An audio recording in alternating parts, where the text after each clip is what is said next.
இந்த மூலிகையோட பேர் வந்து வட்டத்திருப்பி. வட்டத்திருப்பி இதுக்கு குன்று தாங்கி மலை தாங்கி என்ற பெயர்கள் உண்டு.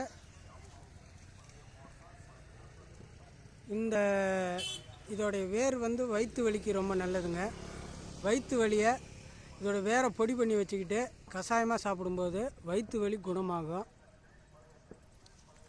இதுக்கு பொன்முசுட்டை இந்த மாதிரி சித்தர்கள் பல பேர் வச்சுருக்காங்க. இதோடைய வேரை பொடி பண்ணி கொஞ்சம் கொஞ்சமாக சாப்பிட்டுட்டு வரும்போது மூட்டு வலி, இந்த மாதிரி முதுகு தண்டு வடம், இந்த மாதிரி வலியெலாம் வராது. இது மலையே சுமக்கக்கூடிய சக்தி இதுக்கு இருக்குன்னு சித்தர்கள் சொல்கிறாங்க. இதை பார்த்து மக்கள் எடுத்து பயன்பெறுமாறு கேட்டுக்கொள்கிறேன். வணக்கம். உங்கள் வைத்தியர்.